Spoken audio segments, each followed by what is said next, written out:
Dieu vous bénisse, on s'assoit. Ce texte de Psaume 119, verset 9, est notre texte de base. C'est sur ce texte-là qu'on va souvent pouvoir revenir chaque fois qu'on aura des réunions. Donc chacun doit connaître ce texte-là par cœur. Parce que c'est sur ça qu'on va parler un peu ce matin, avant d'entrer dans les détails des autres jours. Amen. Ça, c'est le texte de base de la réunion des jeunes. Ce que nous faisons ce matin, ça s'appelle la réunion des jeunes. C'est notre texte de base. Psaume 119, verset 9. Amen. Quand on a lu ce texte, qu'est-ce qui a été demandé dedans? Il s'agit d'une question, n'est-ce pas? Est-ce que la réponse à la question a été donnée? Non. La réponse à la question n'a pas été donnée. Bon, qui va me redire la question alors? Oui, vas-y. Redis la question du psaume 119, verset 9.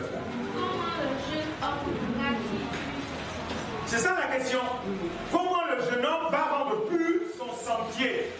Est-ce que la réponse figure dedans après? Oui, quelle est la réponse? En se dirigeant d'après ta parole. En se dirigeant d'après ta... Voilà, c'est sur ça qu'on va méditer ce matin. Comment le jeune homme rendra-t-il pur son sentier? Le sentier, c'est la voie dans laquelle chacun marche. C'est ce qu'on appelle le sentier, ou bien la route. Maintenant, la Bible nous informe que la route là, on peut rendre ça pur. La route, le sentier qu'on emprunte, le chemin par lequel on passe chaque jour là, on doit rendre ça pur. Ça veut dire que devant Dieu, un jeune homme, il marche à travers une certaine voie. Maintenant, comment il va faire pour que sa voie là, devant Dieu, reste une voie pure? C'est ça la préoccupation de Dieu. C'est pourquoi le Seigneur envoie ça dans la Bible. Maintenant, la réponse qui vient, c'est en se dirigeant d'après ta parole. Donc, tout de suite, on comprend que sans la parole de Dieu, aucun homme ne peut marcher dans un sentier qui est pur. Si on marche en dehors de la parole, ça veut dire qu'on marche dans un sentier qui ne sera pas pur. Or, quand Dieu pose ainsi la question, il veut montrer que ce qui l'intéresse dans la vie du jeune homme là, c'est que son sentier doit être pur. C'est ça qui intéresse Dieu. Comment toi, jeune homme, tu peux rendre ton sentier pur, c'est ça qui l'intéresse. Amen. C'est pourquoi la question est posée. Comment on va rendre notre sentier pur? En se dirigeant d'après la parole de Dieu. Alléluia. Amen. Est-ce qu'on comprend un peu? Amen. En se dirigeant d'après la parole de Dieu. C'est comme ça qu'on peut rendre notre sentier pur. Maintenant, lorsque quelqu'un marche naturellement, quand vous prenez un chemin, vous ne marchez pas comme des robots. Vous marchez comme tout autre homme. Quand il y a un bruit à gauche, vous regardez. Quand il y a quelque chose qui vous plaît, vous regardez. Tout ça, c'est ça la Bible appelle le sentier, le chemin. Si tu marches, il y a un accident devant toi quelque part, tu es obligé de regarder un peu. Qu'est-ce qui s'est passé? L'homme est blessé, qu'est-ce qui se passe? Pourquoi le sang coule? Tu prends plaisir à la vie. Tout ce qui se passe auprès de toi, tu regardes. Et tout ce qui se passe auprès de toi, tu apprends à admirer certaines choses, c'est-à-dire à accepter certaines choses qui se passent dans ton sentier. Il y a beaucoup de choses qui se passent sur ton chemin auxquelles tu peux prendre plaisir. Tu es d'accord avec. Parce que tu marches, tu n'es pas un cadavre. Tu es un homme vivant.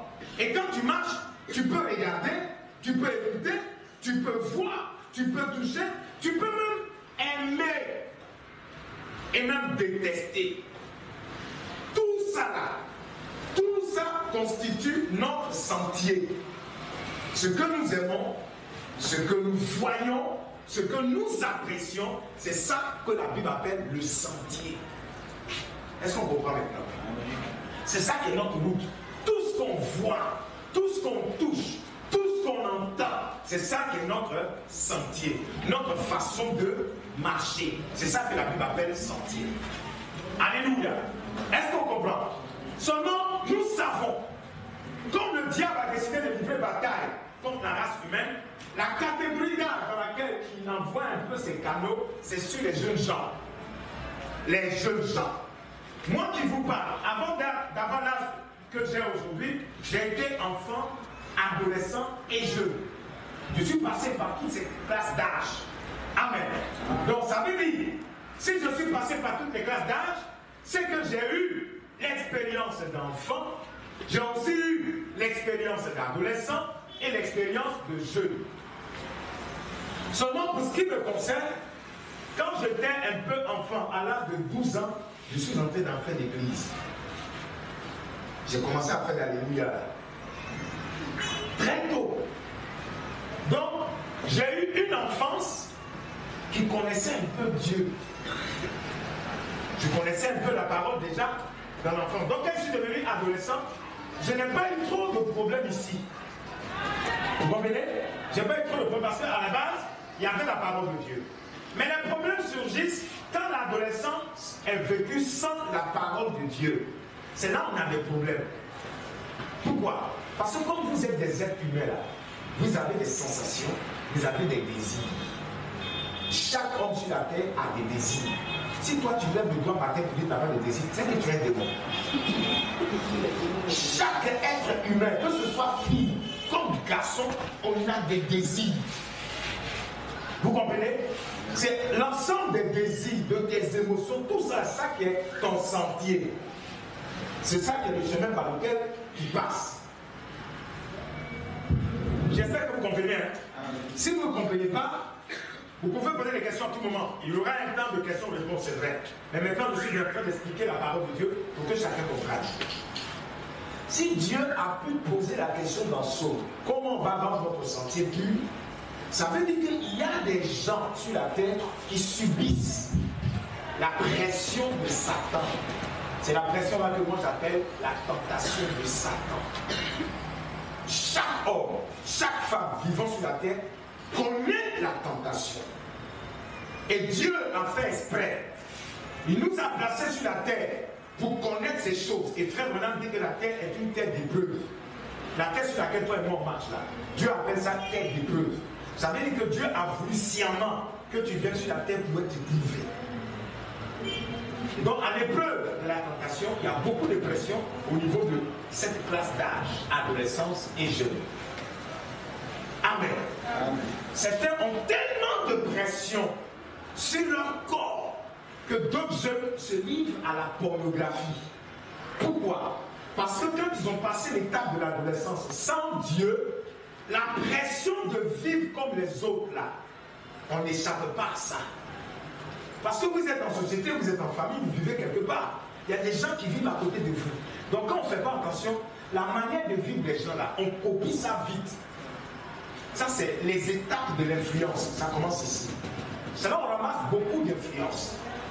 Quelqu'un est quelque part, dans une maison, dans une famille, dans une société, où les gens là-bas, là, ils apprennent seulement à boire. Ce qu'ils savent faire de bien là, c'est de se saouler. Lui qui arrive à l'adolescence va penser que se saouler, c'est la meilleure façon de vivre. Mais comme il n'a pas d'instruction sur la parole, sur ça, il va copier la vie de soulard. Déjà étant adolescent, donc il laisse des portes dans son cœur, déjà étant adolescent. Donc si cet esprit-là rentre en lui, cet esprit-là va le conduire jusqu'à séquer. À moins qu'il ne rencontre la parole. Parce que l'étape de l'adolescence et de la jeunesse, c'est l'étape de l'imitation. On aime faire ce qu'on a vu. On aime faire ce qu'on a écouté. Vous comprenez un peu? Pourquoi DJ Arafat était beaucoup aimé? Ceux qui l'aimaient, c'était qui? Les jeunes gens. Ceux qui l'aimaient beaucoup, c'était les jeunes gens. Les gens comme vous là. Ils étaient pleins comme ça à aimer DJ Arafat. Pourquoi? Parce qu'à cet âge, on aime copier. On aime faire comme l'autre. Souvent, même, on veut devenir comme quelqu'un qu'on a vu. C'est à l'étape d'adolescence et de la jeunesse que se trouvent un peu les ressemblances. L'idée que moi je veux ressembler à Messie là, c'est pas quand on est vieux. Ça commence où? Ici. Et quand on ne fait pas attention, on commence à aimer une star possédée. On commence à l'aimer dans notre corps. Ah, vraiment, moi, si j'ai grandi, quoi, c'est un bouba. Moi, c'est un bouba, quoi. Il commence à prendre plaisir à la vie de. Parce que c'est l'âge où on limite. On aime faire comme. On veut devenir quelqu'un qu'on a vu. Et les filles en général, qui sont là en train de regarder toujours les films de 19h et autres, elles regardent les stars de cinéma, à force de regarder le film, donc c'est d'abord, je vais devenir comme celle-là. Je veux faire comme elle. Pourquoi? C'est pas trop sa faute, c'est l'âge où on imite. C'est la période d'âge où on aime copier quelque chose qu'on a vu chez quelqu'un. On veut faire comme la personne. Mais ici, là, on ne se préoccupe plus de savoir qu'est-ce que la parole de Dieu dit. C'est l'âge de l'influence. L'adolescence et la jeunesse, c'est l'âge de l'influence. C'est pourquoi pour tous ceux qui sont élèves parmi vous, il y en a combien ce matin? Eux qui sont élèves étudiants, hein? Élèves étudiants. Voilà, il y en a beaucoup. Ça, c'est la plus grande place. Quand vous allez à l'école, ce n'est pas tout ce que vos amis font qui sont bons. Ils ne font pas la plupart de bonnes choses. À l'école, c'est le milieu de l'influence. C'est le milieu de l'influence. Où on aime copier quelqu'un. Quelqu'un va venir à côté de toi avec un langage bizarre, raconter des mots faciles. C'est-à-dire, comme c'est mon ami, ce qu'il dit là, je peux aussi répéter. C'est là où on copie les gens. La jeune fille va voir que sa camarade a un copain. Elle est ici, hein. Adolescence, elle voit que sa camarade a un copain, ils sont bien, chaque jour le copain achète biscuits pour elle. Moi aussi, si je cherche quelqu'un, il va acheter des pour moi. Donc, elle commence à se laisser influencer par le comportement de sa voisine. Parce que simplement, sa voisine a copain. Copain lui donne l'argent, elle aussi cherche quelqu'un pour lui donner. Parce que c'est là où on copie beaucoup. C'est pourquoi Frère Branham dit, j'ai oublié la citation. Ah, si ça veut dire bien. Écoutez-moi très bien. Frère Branham dit, le meilleur âge où l'on peut rencontrer Dieu, c'est avant 20 ans. Avant 20 ans, si quelqu'un rencontre Dieu, il sera ferme. Mais au-delà de 20 ans, c'est foutu pour lui. Ça, c'est le prophète qui dit ça dans une citation. Je vais trouver ça la prochaine citation. Le meilleur temps de rencontrer la parole du Seigneur, c'est avant 20 ans. Parce que avant 20 ans, c'est la période de l'influence. Il y a beaucoup de choses qui se passent dans la tête des gens. Même une jeune fille, à qui on ne donne pas la permission de sortir, d'aller se promener, faire comme les autres. Quand elle est à la maison, là, dans cette tranche d'âge, même à la maison, son esprit est déjà souillé. Parce qu'elle regarde, parce qu'elle entend, son esprit est déjà pourri. C'est pourquoi Frère Branham dit, le meilleur temps pour votre vie de vous donner à Dieu, c'est de le faire avant l'âge de 20 ans. Parce qu'on appelle ça la période de turbulence. C'est aussi ça qu'à l'école vous avez appris, on a appelé ça aussi la période de la puberté. Où il y a des formes, il y a certaines sensations qui commencent à naître dans la femme et dans l'homme. Ces sensations qui naissent là, ce sont des sensations de désir. Où la jeune fille veut avoir un copain, où le jeune homme veut avoir une copine, parce que c'est la période des sensations de désir. Amen. Amen. Gloire soit rendue à Dieu, parce qu'au cours de ces réunions, on va rentrer dans les détails de ce que vous appelez votre vie privée. Le plus gros problème de la jeunesse aujourd'hui, c'est la sexualité. On va rentrer dans ces détails pour vous expliquer beaucoup de choses. Parce que vous devez comprendre. Vous n'avez pas cru la parole de Dieu. Je veux dire, par hasard, ou bien pour vous amuser. Mais vous avez besoin de ranger votre vie d'après la parole de Dieu. C'est ce que nous sommes en train de voir dans notre texte de base. Comment le jeune homme va rendre pur son sentier en se dirigeant d'après la parole de Dieu. Parce que tout ce qui se passe sur la terre n'est pas la parole de Dieu. Tout n'est pas la parole de Dieu. On va à l'école, le professeur nous explique ceci et cela, de bonnes choses qu'on peut remarquer, mais tout n'est pas la parole de Dieu. Or, nous avons un problème. Comment on va faire pour que notre vie là soit pure? Amen. Comment on va rendre notre sentier pur? La Bible répond en se dirigeant d'après la parole. Est-ce qu'on comprend le texte de base? Amen. On comprend très bien le texte de base? Amen. Bien. Je suis en train de poser un peu quelques jalons et puis après on va rentrer dans les détails pour mieux vous expliquer. Amen. Si un homme n'a pas un cœur tourné vers la parole, il sera un jeune corrompu. Corrompu. Corrompu, ça veut dire je suis jeune fille. Physiquement, je suis vierge. Mais comme à l'école, les jeunes gens me tapotent en me touchant par-ci, par-là et tout ça. Dieu, je deviens impur. Je ne suis plus une jeune fille pure. Parce que n'importe qui joue avec moi. C'est vrai que physiquement, je ne vais pas coucher avec les jeunes gens. Mais à partir du moment où je leur donne la possibilité de me toucher, de faire de moi ce qu'ils veulent. Quand quelqu'un veut taper fesses, c'est sur moi, il vient. Il veut toucher ça, il vient sur moi. Si moi, jeune fille, je fais ça, chez Dieu, je suis impur. C'est ça le problème. Comment rendre son sentier pur? Comment faire pour ne pas vivre comme les autres? Alléluia. Là, on commence à rentrer dans le détail. Quelqu'un va se lever parmi les soeurs encore et prendre 1 Samuel. On va lire la parole dans... Je pense que c'est 1 Samuel, c'est ça? 1 Samuel 8. On va lire un long chapitre. On va le lire ensemble. Hein? Une seule peut dire ça pour moi? Oui, sœur. Tiens, ma Bible. Prenez vos Bibles. Hein? Vous asseyez pendant qu'elle va lire. On va lire 1 Samuel 8. Parce qu'on peut rentrer dans les détails. Vas-y. On suit très bien. Tout le monde suit. Hein? Lorsque Samuel devient vieux, il établit ses fils juges sur Israël. Son fils premier-né se nommait Joël et le second-né Abijah. Il était juge à Beersheba. C'est ça. Le fils de Samuel ne marchait point sur ses traces. Il se livrait à la cupidité, recevait des présents et violait la justice. Tous les anciens d'Israël assemblaient et vinrent auprès de Samuel à Rama. On s'arrête là un instant. Je veux que chacun comprenne. L'histoire ici parle de l'histoire de qui?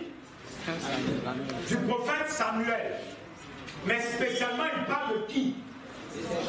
De ses enfants, les enfants de Samuel. Samuel, prophète. Donc ses enfants, on va dire que ce sont des chrétiens.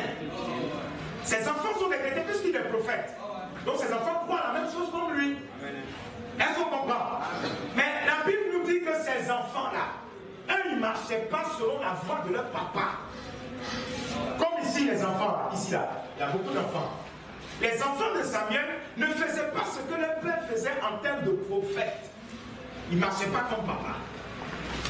Qu'est-ce qu'il faisait? Comme il était prophète, quand les gens apportent leur offrande à l'église, les enfants ils prennent l'offrande que les gens ont apportée, ils vont manger ça, ils ne donnent pas ça à la chair. Ils ne viennent pas déposer ça à l'autel. Et ils s'en foutaient de ce que son papa faisait comme sacrificature. Est-ce qu'on comprend déjà? Bien. Continue de lire.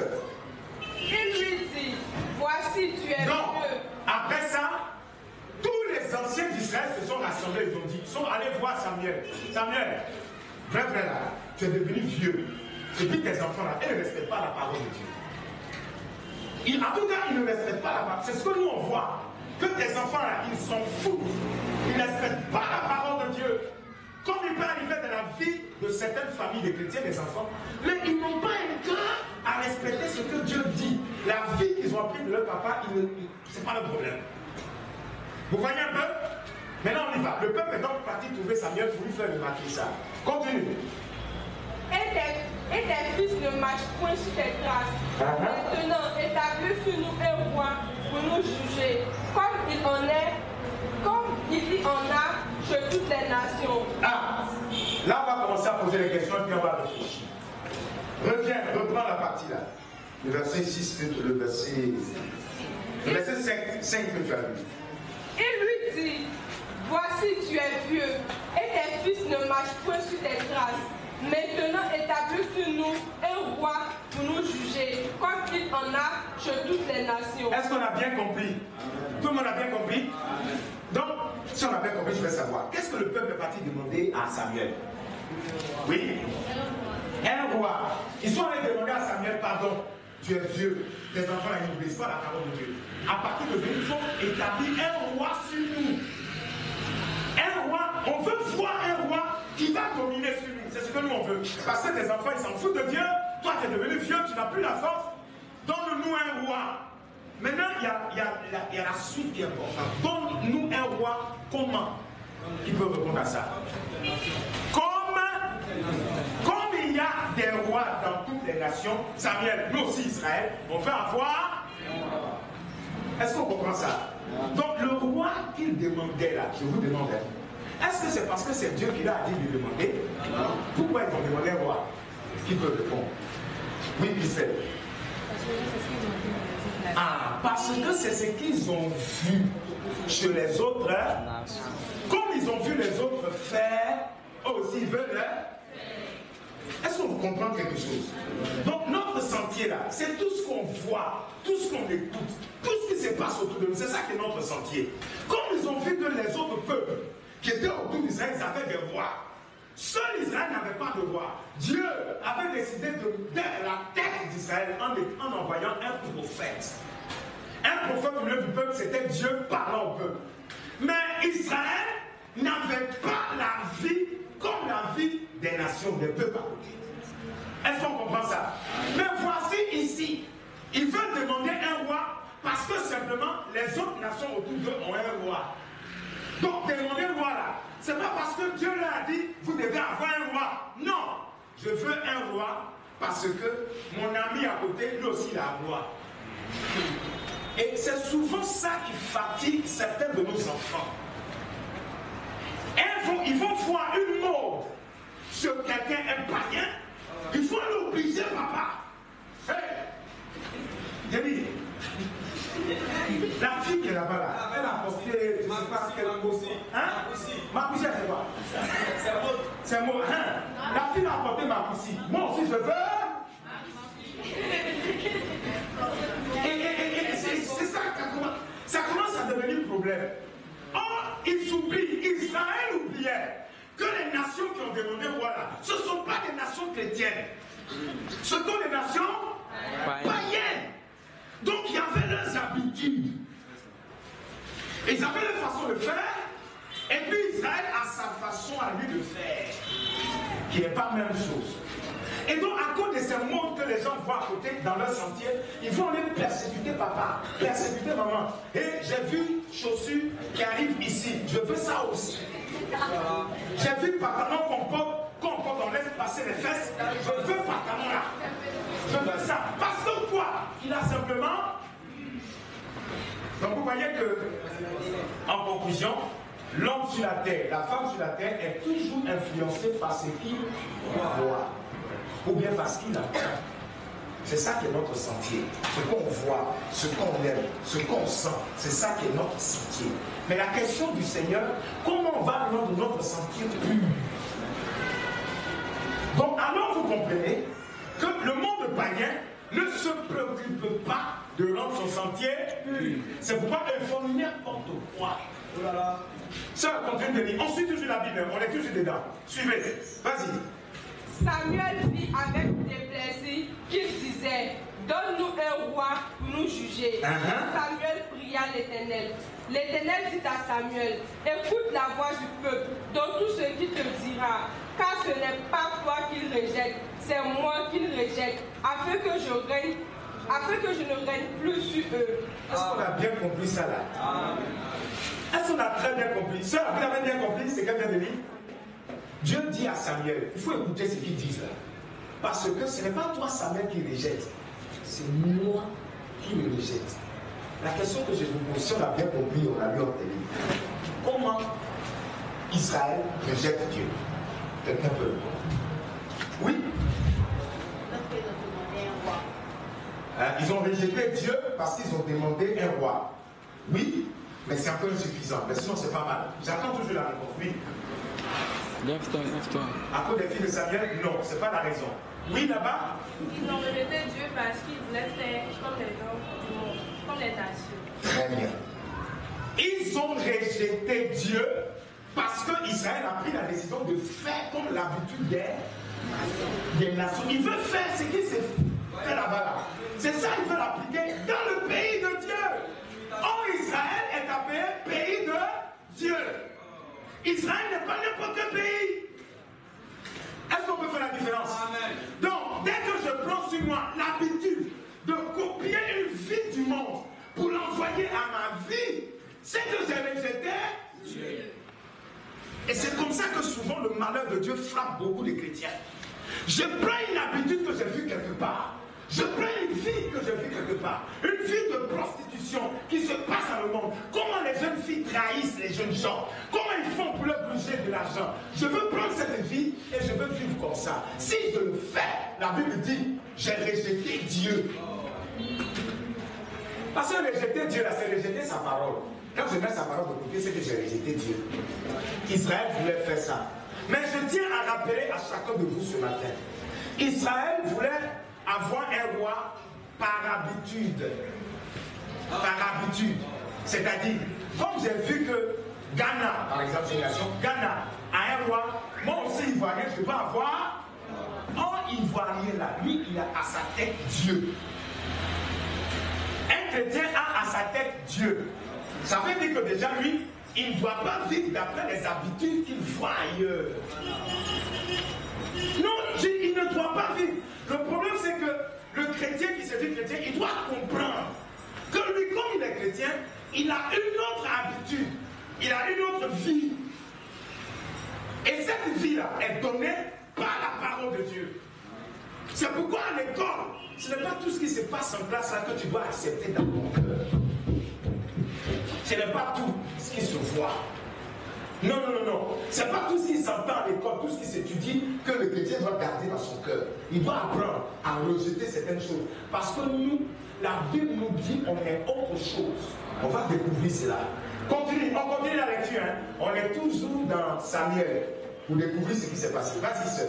Ils agissent à ton égard comme ils ont toujours agi depuis que je les ai fait monter d'Égypte, jusqu'à ce qu'ils m'ont abandonné pour servir d'autres dieux. C'est ça. Écoute donc leur voix, mais donne-leur des avertissements et fais-leur connaître le droit du roi qui régnera sur eux. C'est ça. Samuel rapporta toutes les paroles de l'Éternel au peuple, qui lui demandait un roi.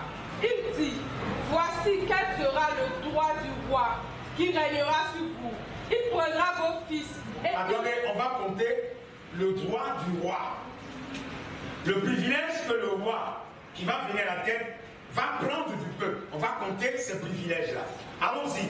Quand elle dit un droit, on dit un. Et puis on compte avec elle. Reprends. Il dit, voici quel sera le droit du roi qui régnera sur vous. Il prendra vos fils et il les mettra sur ses chars et parmi ses cavaliers afin qu'ils courent devant son char. Tout ça c'est deux. Ensuite, il s'en fera des chefs de 1000 et des chefs de 50. Ça fait 3. Et il les employera à labourer ses terres, 4. à récolter ses moissons, 5. à fabriquer ses armes de guerre 6. et l'attirail de ses chars. Il prendra vos filles 7. pour en faire des parfumeuses, des cuisineuses et des boulangères. Il prendra la meilleure partie de vos champs, 8. de vos vignes et vos oliviers. Il les donnera à ses serviteurs. Il prendra la dîme. 9. Il prendra la dîme du produit de vos semences et de vos vignes et le donnera à ses serviteurs. Il prendra vos serviteurs et vos servantes, Ça fait 10. vos meilleurs peuples et vos ânes et s'en servira pour ses travaux. Oui. Il prendra la dîme de vos troupeaux 11. et vous-même serez ses esclaves. C'est ça. Et alors, vous criez contre votre roi, que vous serez choisis, mais l'Éternel ne vous laissera point. On s'arrête là. Ça fait combien de privilèges que le roi voté va avoir? 11. On a trouvé 11, c'est ça, hein? 11 privilèges. Et là, Samuel a pris le temps d'expliquer sa privilège au peuple. Ils étaient rassemblés comme maintenant on est ici là. Et il leur a dit, si vous prenez un roi là, voilà comment il va vous dominer. Et ils ont bien compris ces 11 privilèges. Amen. Est-ce qu'on a compris? Maintenant, continue de lire. On est au verset 19, je crois. Le peuple refusa d'écouter la voix de Samuel. Non, dit-il, mais il aura un roi sur nous. Et nous aussi, nous serons comme toutes les nations. Notre roi nous jugera, il marchera à notre tête et conduira nos guerres. On a compris la réponse du peuple. Malgré les 11 privilège que Samuel a décrit devant le peuple a dit non, nous là on veut voir. Il n'a qu'à nous tuer, il n'a qu'à nous envoyer, il n'a qu'à nous faire quoi? On veut. Est-ce que vous comprenez? Il y a souvent de fois beaucoup de paroles qu'on fait sortir de notre bouche. Mais ces paroles-là, ça nous rattrape. Ça nous rattrape demain. Il y a beaucoup de choses en tant que jeune homme, vous avez pu proférer, pu dire devant des gens. Mais ces paroles-là vous ont rattrapé. C'est comme Jésus. Il était devant Ponce Pilate. Et puis Ponce Pilate lui a posé la question. Voulez-vous que je vous relâche Jésus? Il dit oui, crucifiez-le, crucifiez-le. Et puis Pilate a dit, mais il n'a rien fait. Il dit oui. Il dit bon, moi, comme c'est comme ça, je me lave les mains. Je suis pur du sang de cet innocent. Et le peuple, d'un commun accord, ils ont tous dit que son sang retombe sur. Vous avez déjà vu ce texte de la parole, non? Que son sang retombe sur nous. Ils ont dit ça, ils ont pensé que c'était parole en l'air. Ils ont pensé que c'était un musulman. Ouais, son sang n'a qu'à tomber sur nous, mais puis on s'en fout. C'est comme ça qu'ils ont parlé. C'est pas grave, son sang n'a qu'à tomber sur nous, c'est pas grave. Ils ont pensé que Dieu aussi n'avait pas entendu. Quand l'empereur Constantin était arrivé en l'an 70 et qu'il a envahi Jérusalem, il a entouré tout Jérusalem, il a lancé ses soldats contre eux. La Bible dit qu'ils ont tué tous les gens qui étaient dans la ville. En accomplissement à cette parole des Écritures. Jérusalem a été assaillie. Et le sang de ces pharisiens, de ces juifs avait coulé en 70 avec l'empereur Constantin. C'est cette parole-là, que son sang retombe sur nous là, c'est ça qu'il venait de vivre. Mais ils ne pouvaient pas savoir que donc ce qu'on a dit là, c'était sérieux. C'est ça qu'ils ont vécu. Donc ça veut dire ce qu'on dit là, ce qu'on fait sortir de notre bouche là, ça nous rattrape demain. Donc si de ta bouche tu peux faire sortir de bonnes choses, sache que tu vas vivre toi-même les conséquences. Comme le peuple d'Israël. Ils ont pensé que oh non, c'est pas grave, il n'a qu'à prendre en chef et tout ça. Donc depuis ce jour-là, Dieu a écrit au ciel comme c'est une loi. Que désormais, quand il aura un roi à la tête du peuple, le roi, il va partager le peuple comme il veut. Il va faire du peuple ce qu'il veut. Il va prendre les meilleurs offrandes du peuple. Et c'est devenu une loi. Alléluia. Amen. Alléluia. Amen. Mais je voudrais que la sœur reprenne le passage qu'elle a lu avant de terminer. Verset.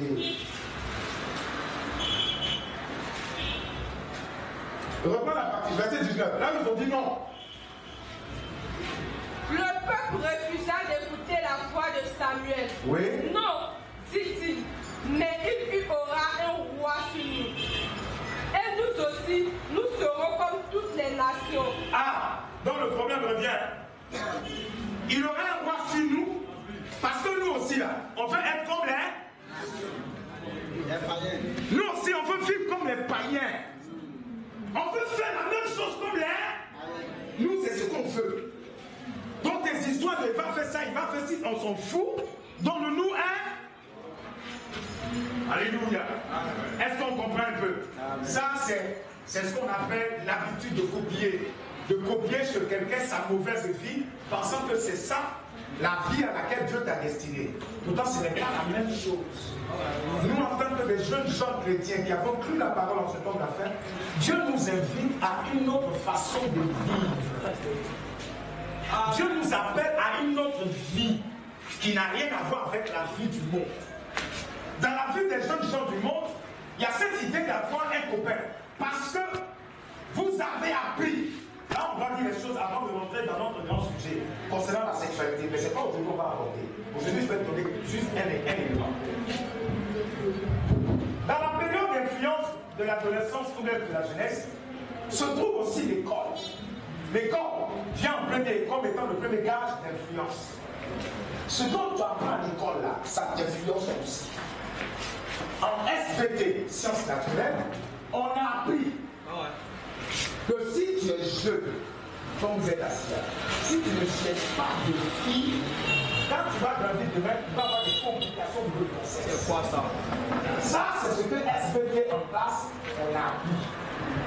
Donc le chrétien, en entendant ces cours, je serai coagulé. Donc, pour éviter d'être coagulé, je vais aller chercher une fille. Ce sont des réalités, ça fait vite, mais c'est ça la réalité. Donc les règles influencé par le coup de SBT. Parce qu'il croit que Dieu n'est pas assez puissant pour le préserver et le protéger. Parce que la foi que vous vivez là, c'est une foi à laquelle Dieu ajoute des bénéfices. Ça veut dire si une sœur a pris le temps de se conserver pure, fière, elle n'aura aucune complication parce que se garder pure, c'est ce que Dieu fait. Dieu va prendre soin de toi. C'est ça qu'on doit comprendre. Donc, celui qui n'a pas compris ça, dès qu'il entend que le procès de SPT a dit ça, comment vous dire? SS copain. SS copain. Le frère, il cherche copine. Coupe partout. Et ça devient un peu de la bigo. Parce qu'il a été influencé par le coup de ce sont des réalités. Et là-bas encore à l'école, c'est là qu'on a appris que si tu es jeune, tu dois avoir ta petite avec toi. Tu dois avoir ta grande petite. Comment toi, tes garçons, tu n'as rien. Je vous dis la vérité. Soyez heureux parce que les responsables de l'église que vous voyez là, ce sont des gens qui sont très loin. On a connu tout ça là. Moi, quand j'ai fini la licence, non, j'étais encore même, on va dire en deuxième année. Mon papa et ma maman, je suis allé leur rendre ce village. Le vieux me fait asseoir et il me dit, regarde là. Il n'a pas faim. Et il n'en met pas une petite copine à côté de toi, avec laquelle tu puisses t'amuser. Chaque jour, tu viens au village seul. Chaque jour, seul. Mais il y a quoi? Tu es mort ou bien? Je vous dis, ce sont des choses de faire. J'étais un jeune étudiant. Et mon père et ma mère voulaient m'encourager à vivre la vie de débauche comme les païens. Parce que papa m'a dit, mais attends, un jeune homme comme toi, il doit avoir une copine et c'est normal. Pour lui, d'après la vie du monde, c'est normal qu'un jeune homme ait une copine. J'ai dit à mon papa et à ma maman ce jour-là, j'étais très content. Moi, je ne fais pas comme les autres jeunes. Je suis un chrétien, j'attends mon heure. Et puis le Dieu dit, mais c'est quelle heure? Je dis, mon heure n'est pas arrivée de chercher femme. Quand ça va arriver, je vais te dire. Donc, quelqu'un qui n'aura pas compris, ça va dire, bon, comme mon papa m'oblige là, comme ma maman dit là, je vais aller chercher. Non, ça ne se fait pas. C'est pourquoi au départ, l'homme doit croire la parole de Dieu.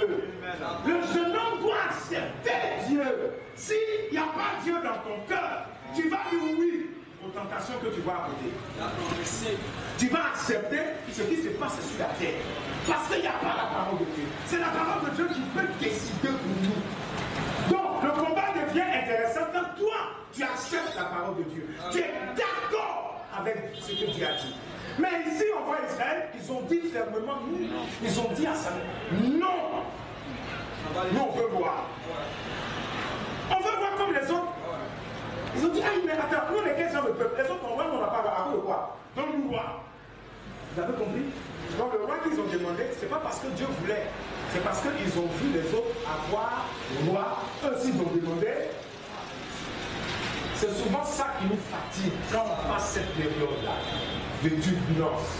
Ça fatigue beaucoup les jeunes gens. Beaucoup se sont livrés à des pratiques obscènes parce qu'ils ont vu quelqu'un faire. Est-ce qu'on comprend un peu? Donc, retenez ceci pour cette heure, parce qu'après on va faire une pause. Retenez ceci. Notre sentier là, c'est ce qu'on voit, ce qu'on entend, ce qu'on peut toucher, ce qu'on peut sentir. C'est ça qui est notre sentier. C'est ça qui est notre chemin. C'est ça, pour ce matin, je veux qu'on retienne ça. C'est la première des choses. Le sentier d'un homme ou bien d'une femme, c'est tout ce qui constitue ce qu'il peut voir des yeux, ce qu'il peut entendre, ou bien ce qu'il peut sentir dans son cœur. C'est ça qui est son sentier. C'est pourquoi à cet âge, quand les jeunes gens prennent l'habitude de regarder des films obscènes, ils veulent trouver quelqu'un auprès de qui ils vont pratiquer. Mais ici, à ce cas, ses sens, ses désirs sont déjà éveillés. Donc, il veut pratiquer ça. Il regarde pornographie. Quand il regarde pornographie, ça influence son esprit jusqu'à ça descend dans son corps. Et quand ça descend dans son corps, il veut trouver un terrain où il va pratiquer la pornographie. S'il ne peut pas faire ça à la maison parce que papa et maman sont des chrétiens, ils sont là, il va aller quelque part dans des vidéothèques, vidéoclubs, les endroits lugubres, bizarres, ténébreux, où on peut regarder n'importe quel genre de film. C'est à cet âge-là. La pression est forte sur lui. L'envie de sortir avec une fille le domine. Il cherche un endroit où il peut se satisfaire. S'il n'a pas trouvé ça dans l'immédiat, il va aller faire pornographie dans les vidéoclubs, aller même au cinéma, dans les endroits où il peut regarder porno. Vous comprenez cette chose? Parce que c'est la période de turbulence. C'est la période où, vraiment, si rien n'est fait, l'homme qui sort de là, il sera un possédé. Vous comprenez ça? Amen. Frère Branham dit que c'est la raison pour laquelle, comme Dieu aime bien cette étape de la jeunesse, l'âge de la rigueur, à la résurrection là, on va tous avoir l'âge de 18 à 20 ans. Tout le monde, depuis Abraham, Adam, tous les hommes, on sera 18, 20 ans, nous tous là, jeunes, jusqu'à l'éternité.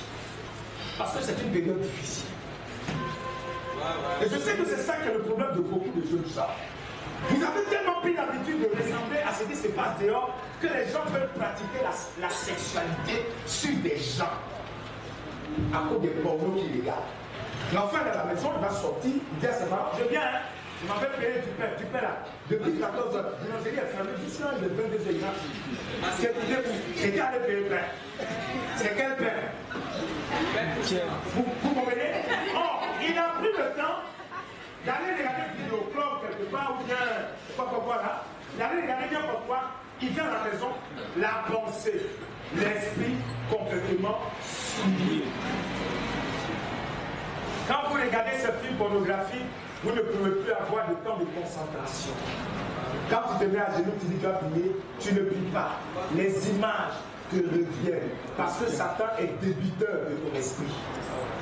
Ce que tu regardes là, c'est de Satan. Et Satan sait comment nous tirer. À chaque fois que je regarde un film sale, sache que Satan a laissé son empreinte en moi, dans ton esprit. Le jour, même un mois après, quand tu veux prier, tu te mets à genoux, Satan est très fort, il ramène cette image. Tu dis, Seigneur mon Dieu, je te bénis, mais bénis là, c'est pas béni, Dieu, tu vois.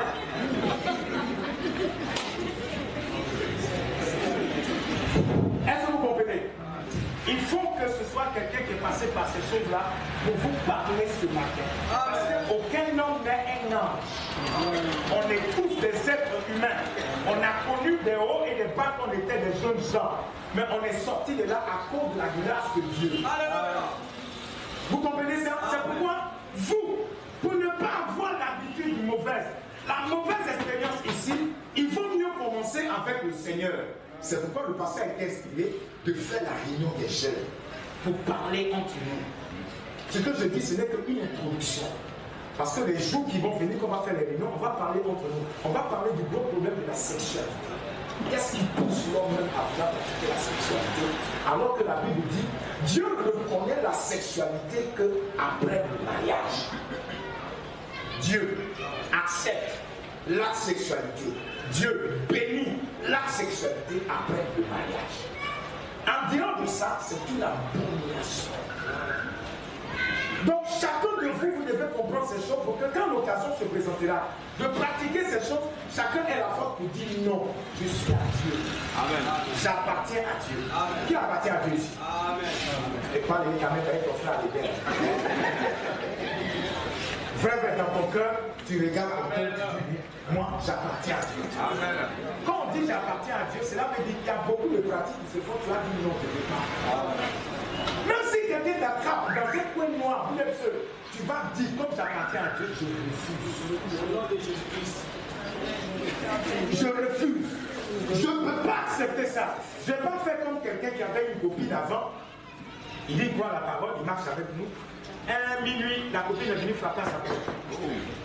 Karidia, tu fais quoi ici? Au lieu de fermer sa porte pour chasser Karidia, il ouvre sa porte, Karidia rentre. Donc ça veut dire qu'il n'avait pas assez de force pour dire non. C'est ça le problème.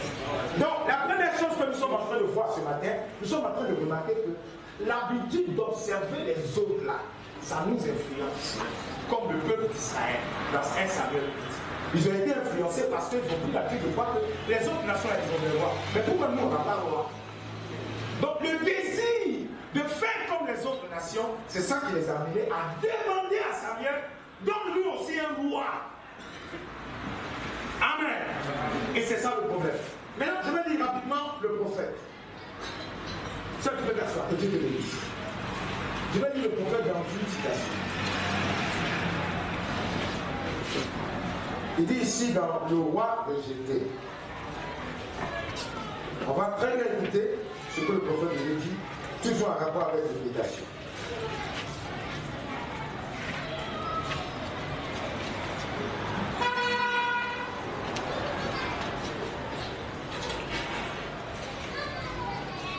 Voilà le roi rejeté. Au paragraphe 23, je vais lire calmement, suivez. Après, je vous pose question.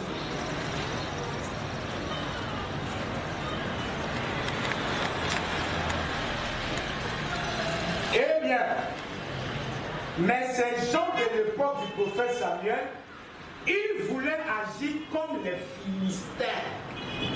Et les Philistins sont des nations païennes. Maintenant, Frère Branham nous montre que les gens de l'époque de Samuel voulaient faire comme les Philistins. Et comme ils avaient vu que leur peuple se permettait un peu plus de choses fantaisistes, eux étaient une nation des gens qui avaient été appelés à sortir et qui étaient élus. Ils n'étaient pas censés agir comme les autres. Le peuple de Dieu ne doit jamais agir comme le monde. Amen. Amen. Le peuple de Dieu. Donc ça veut dire que ça là, ça concerne quelqu'un qui se considère peuple de Dieu. Il se considère un enfant de Dieu. Si je suis enfant de Dieu, Frère Branham dit, je ne peux pas agir comme le monde. Parce que je suis peuple de Dieu. Je suis un sacrifice vivant. C'est ça le sens de peuple de Dieu. Quand vous me voyez, je suis un sacrifice vivant. C'est ça qu'on appelle peuple de Dieu. Et